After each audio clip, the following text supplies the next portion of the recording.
Welcome back. Make sure you subscribe to the channel if you already aren't, and drop a like and comment down below. Hit that bell. Let's get right into it. So, a lot of people are saying it was at the Dice game and it was at the concert, but Lil Boosie and Duke, they went to other places than just the Dice game and just the concert. People didn't sleep at the Dice game and then get ready and go straight to the concert. No, the Dice game was just a few hours. And after the Dice game, some people went to Waffle House. A lot of other people, they were hanging out. Some people went to the store, everything like that, to grab the backwoods. But when you really sit down and think about what exactly happened that whole entire weekend, it was the Dice. Before the Dice game, they even went out to a restaurant to eat. And it's like it was somebody who was already recording and watching Duke at the restaurant. Like, you guys got to understand that before the Dice game, it was a whole other events that happened, and people were still watching Duke the whole time from the beginning. As soon as he pulled up and shook Boosie's hand, everything that they did that day, people were watching. And even before the concert, when they met up to take shots, the pregame to pick up the bottles, and they had to collaborate like who's going where. They all met up before they all left to the concert.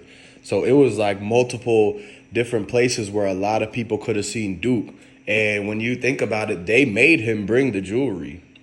They made him bring it because he wouldn't have brought that much normally. Like, he would have probably just brought like one chain to show Boosie, a couple watches and whatever for himself. But he would have probably brought the smaller Louis bag and not two of the big luggage suitcases.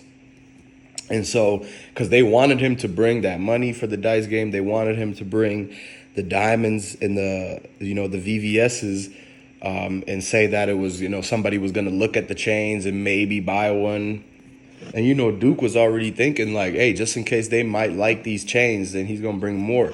So they convinced him. However they convinced him, they got him to bring everything and stuff like that. And so at the restaurant, when they were eating the rice and the steak, it was people watching. You could look, everybody sitting at the table next to him, those guys had no chains on, nothing really. They were just wearing ones, and they just kept looking over, and just worried about what the next man is doing so much that they almost spilt all their food trying to break their neck looking at what Duke had on and what, because they were waiting for the check to come.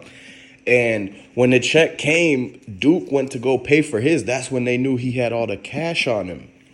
It's because when Duke went to pay for his tab, they brought the ticket. And Boosie was trying to pay it. Plies was trying to pay it. And Duke was like, no, I got it. You know how it's when big bosses and big dogs are at a dinner table and the check comes and everybody want to pay the check. And then, somebody's like, all right, you got it. So Boosie was like, all right, Duke, you got it. You could cover this one. And so that's when Duke pulled out some of his money. It was literally a bankroll of all hundreds. And so that's when the dudes at the table next to him, which were the Wolves, they started getting super jealous, super licking their chops like they just got a dessert with their dinner meal. And so that's when everything started to become a red flag. Things started to go south from there, because as soon as they realized that if there's somebody else who's paying for Boosie and his team's meal, then that person definitely got money. And by the way that Boosie was acting around him, and by the way that the whole team wasn't letting him come with their security, it was a clue to the Wolves that he's really not with them. And so if Boosie don't want Duke to be protected by his security, then he might not care as much as we thought about Duke. And so that just let the Wolves know that it's a green-lighted person, because Boosie not even messing with them. Yeah, he's around them. He's letting him pay for the meal at the dinner table.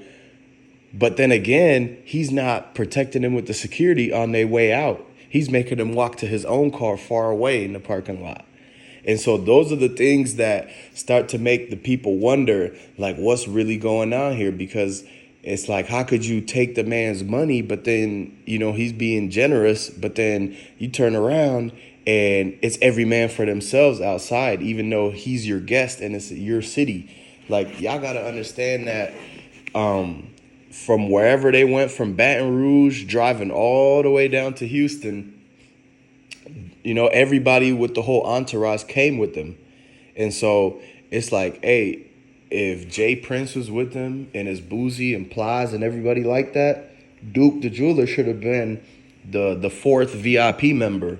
And that's why it's like they should have had been, moving all together like that. But they singled it and separated him out because they basically didn't want him to be bigger than him. Like Boosie and them and all of them, they don't want to see people be bigger than them. They want to be the only rich guy. And so that's why there's a lot of greed, jealousy that plays a part in all of these things, man.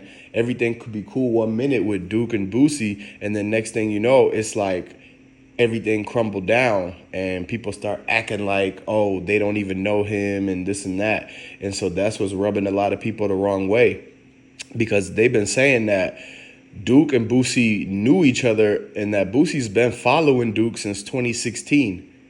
So if you really add up all those years, that's 6 years. So Boosie known this man for 6 whole years and knew him enough to invite him to a whole concert, restaurant, dice game, everything, right?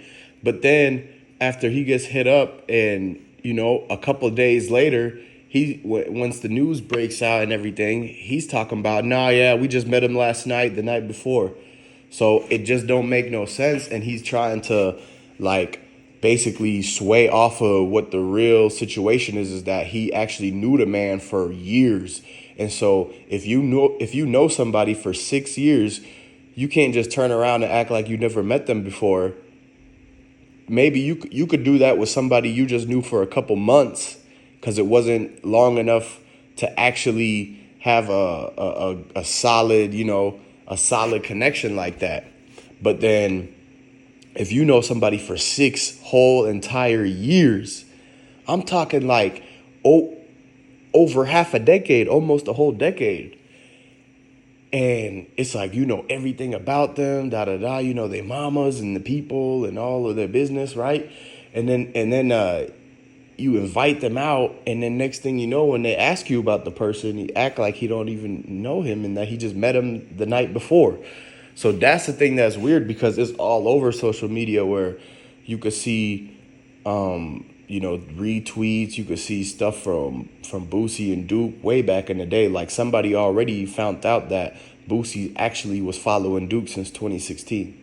And so with that, then it's like, where did the mill come from? Like, where did he, they wanted to get his jewelry money, basically, because Boosie probably has some debt to be paid off with. Either he had debt to pay because of something him and Duke got into, or maybe after Duke got hit up, they found out Boosie could have allegedly been connected, and they told him that he need to up the mill to keep everything from going overboard. So if you look at it, it could be ransom money. It could be something from some other situation that they got themselves into. Either way, it's very weird for Boosie to be selling all of his cars when he's supposed to have all his money already. And so that's the thing. It's like, he just bought and did all that work to that mansion, the Boosie Estates. And so you telling me that he didn't have any more bread left over, that he had to sell his cars and all of his whole collection? Because that's strange, man. Because who liquidates everything that fast? The only person who sells stuff, all their stuff that fast is if they know they about to go somewhere and sit down for a time, or if they're moving, or if they literally are downsizing their entire life. Like maybe they had a bunch of kids with them in their house. Like they had a house full of kids and now the kids grew up and moved to college. Okay, yeah, then those people are going to sell everything and downsize to a smaller place, right? But in Boosie's case, it's the opposite. It's the fact that he's got a lot of people around him and all this stuff. So it's like, it really seems like he could use all those cars. He could have all of his posse driving them cars like they Ubers or rental cars and rent them on Turo. And literally they could make 25K a day. They could make 20K a day doing that with how exotic cars he has. They could do photo shoots for music videos. He could have ran up a mill, but it wouldn't have been 48 hours, but it could have been like, give him 2 weeks or something like that, right? And so he could have ran up the mill the smart way. Like, he could have literally bought an investment property, Airbnb'd it out, and got his money back, and just made it to where he's not just selling everything at once. Like, he could have used what he already got to generate more money. Like, he could have used all of his assets that he already owned to basically make him a passive income monthly. And that could have went and paid for whatever he needed in installments. But see, it wasn't no business transaction. They didn't allow him to make it in payments. They told him that he has to get $1 million in 48 hours. So it was something serious.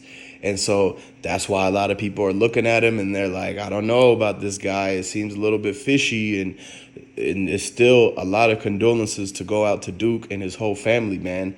So let that be recognized, and make sure you stay tuned to the channel because there's going to be a lot more updates coming up. So make sure you subscribe, like the video, and drop a comment down below. I'm going to catch you on the next one.